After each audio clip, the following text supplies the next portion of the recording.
Welcome to the Life Leadership Podcast with myself, Leila Singh, all things coaching, career, and personal branding.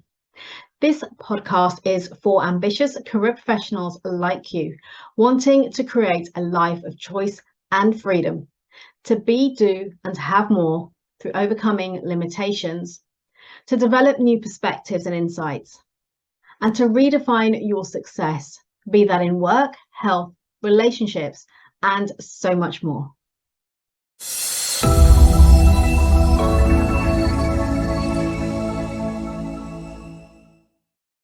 Hi there, good morning, good afternoon, good evening, wherever you are joining from in the world today. Welcome to Life with Leila.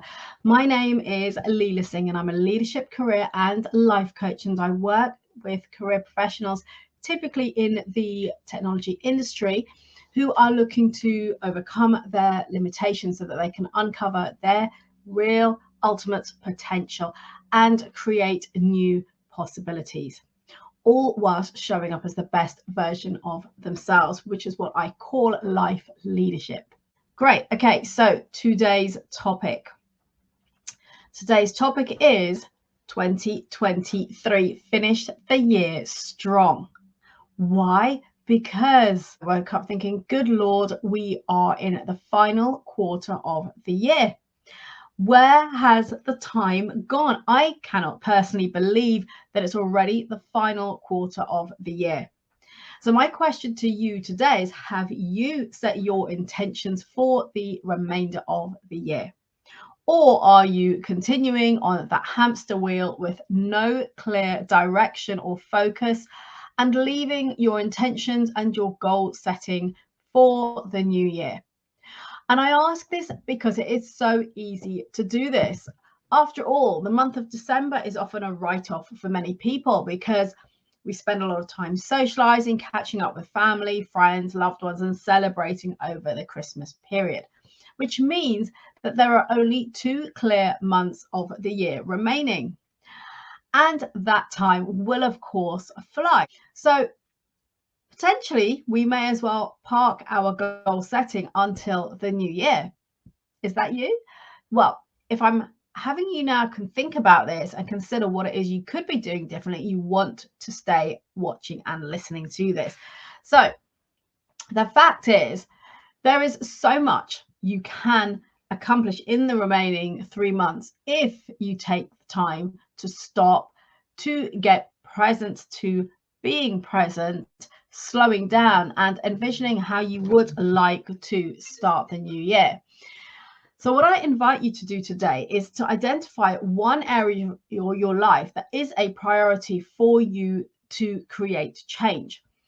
For example, this could be your health, it could be your relationships, your career, perhaps your financial security, maybe your own personal development, time spent with family and friends. So whatever is priority, whatever is important for you, if you want to just for now pick one of those that is your priority that you want to focus on. And if you haven't got one to hand, grab a pen and a piece of paper to make some notes on this, because this is something I want to share with you today that you can easily take away, work on over the coming weeks and 3 months so that you do finish the year strong and you go into 2024 feeling already accomplished and even stronger and more focused on your priorities for the new year.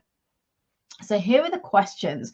Now, obviously, think about them now as I'm asking you them, but make a note of the questions so you can go back and really percolate over them and dig deep to find the answers. Search inside for the answers. Okay, this is not about looking outside for someone else to tell you. This is about going within. So when I say slowing down, creating that space for you that will enable you to spend some time on these areas. And as I said, pick one area of your life for now that is really important, where you want to see change sooner rather than later. So the first question is, how important is it for me to create change in this area of my life? So ask yourself that question. In other words, what's the priority for me? How important is this really?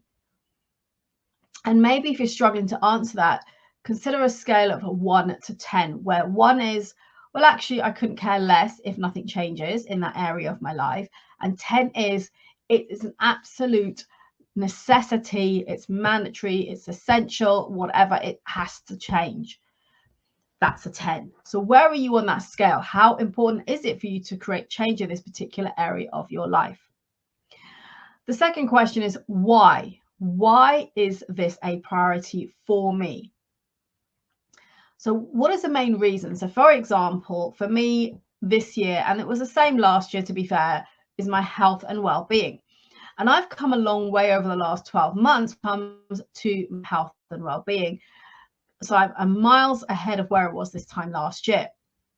So my why as to why is this a priority for me? Because I know that when I achieve optimal health, everything else will shift, whether that's my relationships, my business, my financial situation, just my energy and the way that I get to show up for myself, for my clients, everything will change when I achieve optimal health. So for me, it is an absolute priority because health and well-being for me is the foundation of everything else in our life.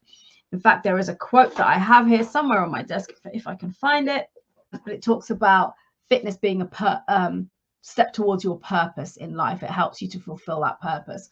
So the fitness and well-being and health and well-being is a means to an end. So that's my priority because it impacts so many other things. The next question is what else? So what are your other reasons for this being a priority? So the first question I asked was, why is this a priority? Now I'm asking, well, what else? What are the other reasons for this being a priority? For example, if I use my health and well-being goal, it's because I will feel fitter, I'll feel more energized and healthier. I'll feel more confident in my clothes. I'll be able to wear smaller clothes. Hey, that would be cool. And just feel much more stronger in myself, which will, again, massively impact the way that I'm showing up energetically, mentally, physically to everything that I do. It also means I have more energy to do the things that I want to do and not feel tired quickly and lethargic, and be able to fit more into my day if that's what I wanted to do. Overall, I know the benefits because I've been there and done it before when I've had optimal health, and I've let that slide. So for you, what is it for you? What are the other reasons? Is it to have more energy to run around with your kids or with your grandkids, or to be able to, participate in a marathon or climb Mount Kilimanjaro, whatever is your goal, your longer term goal? What is the priority right now for this area of your life needing to change? The next question is, and most importantly, is who, not why, who do I need to become to achieve my goal? So who do I need to become? Think about the behaviors, the attributes, the traits of somebody who is successful in that area of their life. So if we stick with the example of health and well-being, maybe consider someone like an athlete. Who are they being every day to be successful as an athlete, to be top of their game? So for example, they need to be maybe consistent in their habits, their behaviors, their training. They need to be committed to their goal. So in other words, training, exercising, etc. every day, committed or consistent with their sleeping patterns, determined, confident. This is an interesting one actually, because I said to my coach recently, well, he asked me, so why is health so important for you? And I said, well, because it'll help me to feel more confident. And the question he came back with was, well, what if you were being confident now, today? How would that influence your behaviors around your health and wellness? And actually that helped me to really take it up a level.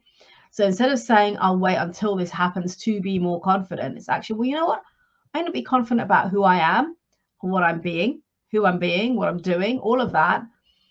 And it really enabled me to step up. And what I mean by that is what happened was it became a lot more easier for me to be consistent in my routines. Whereas for the last couple of years, and I have talked about this before on socials, on my lives, that I have struggled to maintain the commitment and consistency that I used to have when I was in my career when it came to my health and well-being. And I've let that slide quite a bit. So now since I took on the identity of being confident already, it made it easier for me to be more consistent and committed to what I want to do to achieve the goal that I'm set out for myself. So let me know if this makes sense. Think about, who do you need to become? Maybe 3 or 4 traits to start with, behaviors of who you can be to enable you to move yourself forward towards those goals, those areas of your life that you want to create change in. The next question is, what can I do differently from what I am doing now? So what are you doing at the moment that maybe is sabotaging your success in that area, or preventing you, hindering you from moving forward? What are you not doing? What are you not committing to? So what can you do differently from what you are doing right now? An example for me is I still struggle to get a regular sleeping pattern in place. So for me, one of the things I can do differently is to be more disciplined and committed to going to bed at a regular time every evening, and an earlier time, so that in the mornings I have more energy. So, and also more clarity. So think about it for you. What do you know that you're doing right now that's perhaps holding you back, that's hindering you, that's have you procrastinating? And this could be a conversation that you're having in your own head. For example, it could be that you're telling yourself that you're not ready. By the way, you'll never be ready. You just got to do it. And it could be you're telling yourself you're not good enough. Well, that's only your opinion. Most people probably think you are. So actually, it's just an opinion.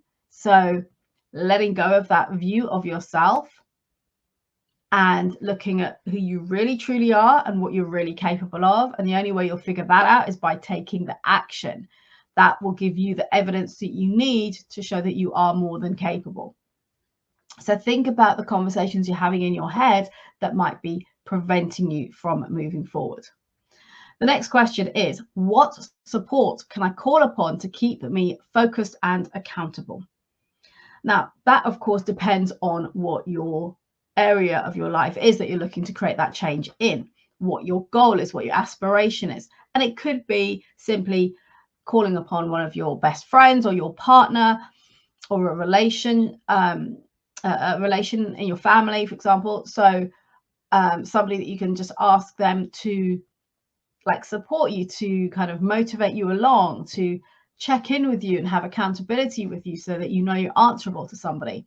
It may be that you need somebody to hold your hand and move you along that journey. Let's say it's in your career and you're really feeling stuck. Perhaps you could speak to a mentor or a manager or a career coach, somebody who can assist you and guide you to get you to where you want to be. Perhaps it's your health. Now, with your health, it could be who can you call upon? Maybe it's a personal trainer, maybe it's a health coach, maybe it's someone in your life who you can see doing the things that you want to do and achieving what you want to achieve. So reaching out to them to maybe ask them to guide to you, mentor you, and so forth. So who can you call upon within your circles to enable you to stay focused and accountable, so that you are moving forward, that you are making that progress? And then what will it mean for me if nothing has changed by January the 1st, 2024? What will that mean for you?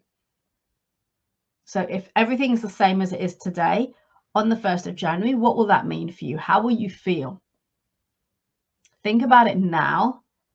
Will you be feeling like, oh, it's okay, it's the 1st of January, I can start now? That's okay. Or will you be kicking yourself thinking, oh, if only I'd started 3 months ago? If only I'd taken some baby steps so I'd be a little bit further forward than I am today. You know, regret is one of the toughest things to live with. And there is a Japanese proverb that asks, when is the best time to plant a tree? And the answer is, 100 years ago, whatever, so when is the next best time? Is today. So today's the day to get started, to make inroads, to make progress to where it is you want to create that change in your life. And the final question is, how will I feel when I am able to start the new year in the way that I had envisioned? In other words, where that change has already started to occur in that area of your life. Because when you start the new year strong, in other words, you've already seen some progress in the last 12 weeks, you're more inclined, more motivated, more determined to keep that going into the new year. That's just how our brain works. It'll be harder if you're starting from scratch on the 1st of January than if you put in some effort now, even if it's just baby steps, to start moving you forward.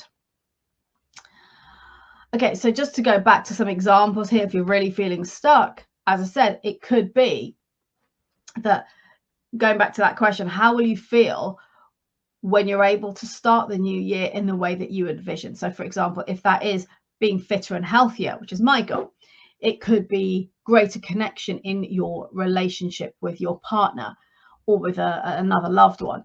Maybe it's a step forward in your career. Perhaps it's in improving, your financial security. Maybe increasing and developing your self-awareness through personal development, personal growth.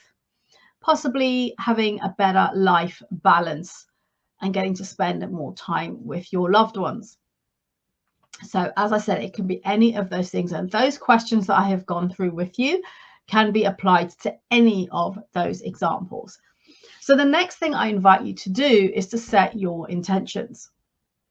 So once you've answered those questions and you've really gotten clear on the area that you want to see that change in, why that's important for you, and understanding for yourself what you need to do differently, who you need to be, and so forth. Now what you want to do is start to create your milestones. So you've got 3 months, create your monthly milestones for October, November, and December. In other words, where do you want to be at the end of each month? Break that down and say, okay, so by the end of October, I want to be here. And therefore, for the next 4 weeks or so, these are the goals. These are the things that I want to focus on. These are the actions that I want to be taking so that I can achieve that monthly milestone. Remember, these can be baby steps. And then daily habits. What are the things that you want to be doing consistently to enable you to achieve that goal? Again, for me, with my health and well-being goal, one of the things is my sleep habit, my sleep patterns. One of them is continuing my consistency with my exercise, which I've managed to really nail this year.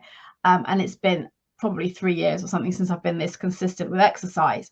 So for me, it's continuing to do that and to up my effort levels, maybe do a little bit more, push myself further, and so forth.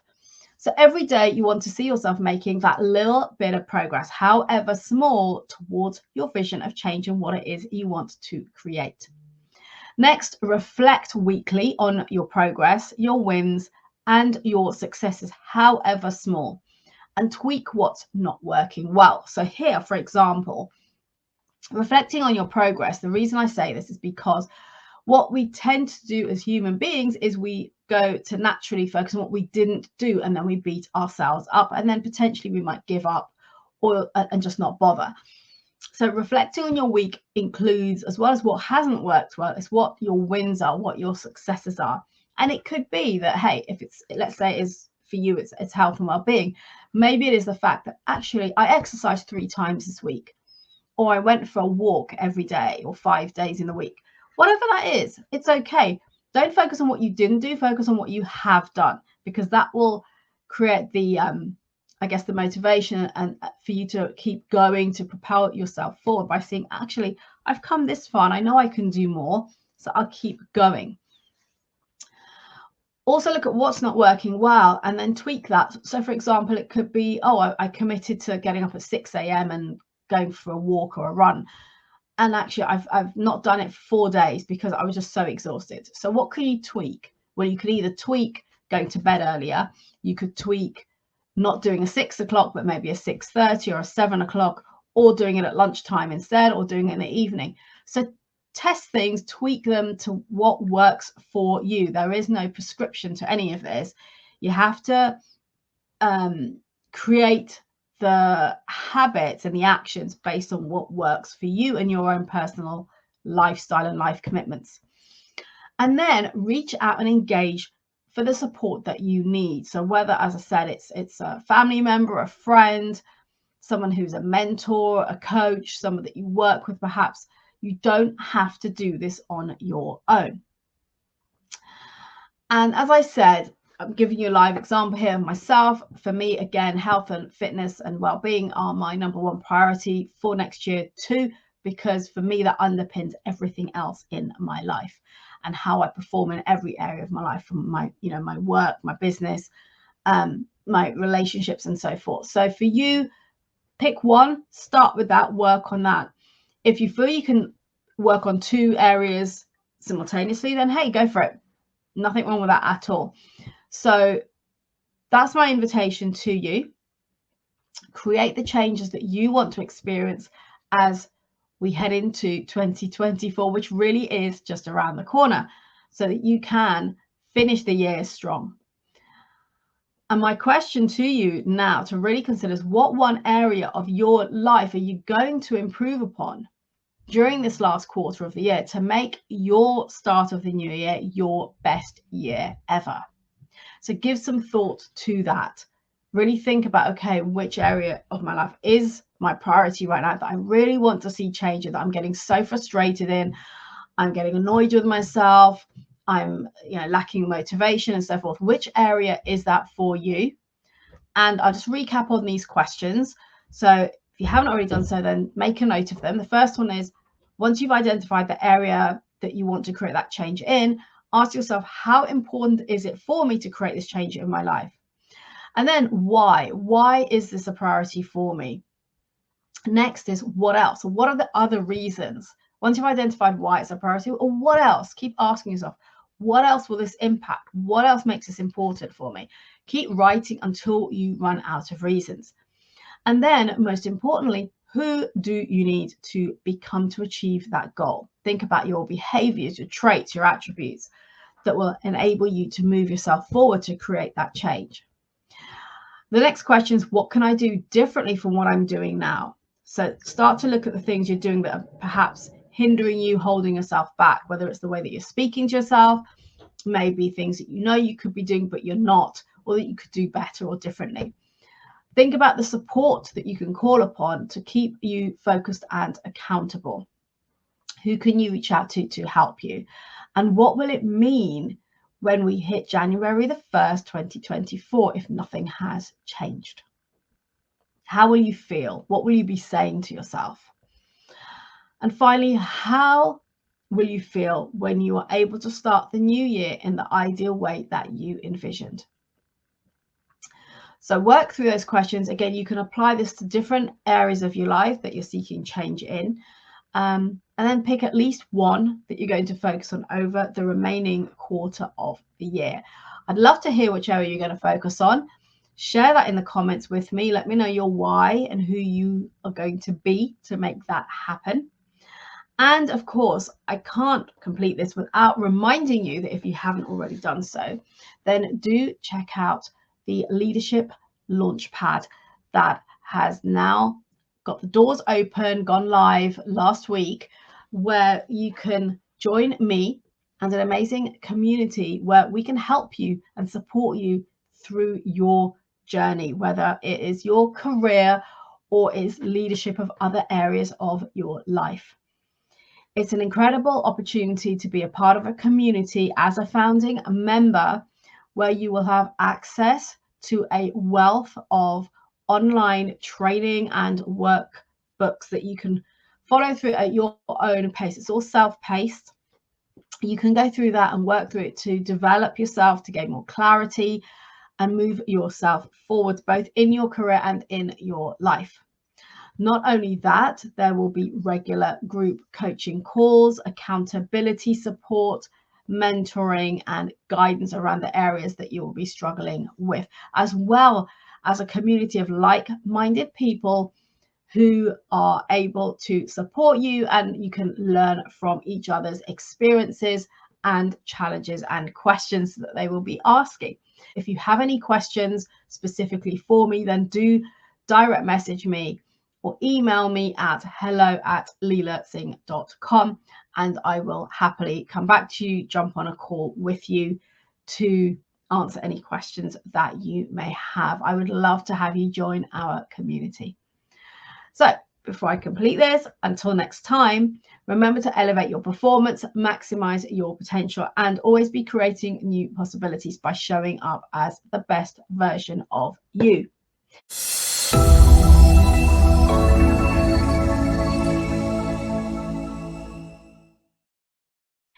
Thank you for listening. Please subscribe to this podcast if you haven't already done so. And if you enjoyed and gained value from today's episode, then do please leave a review telling us your key learnings and what you enjoyed the most. And do please share this podcast with your friends and colleagues so we can spread the word on life leadership, creating a life of choice, freedom, and new possibilities. Connect with me directly on LinkedIn, and if you would like to learn more about how we can work together, either DM me on LinkedIn or email.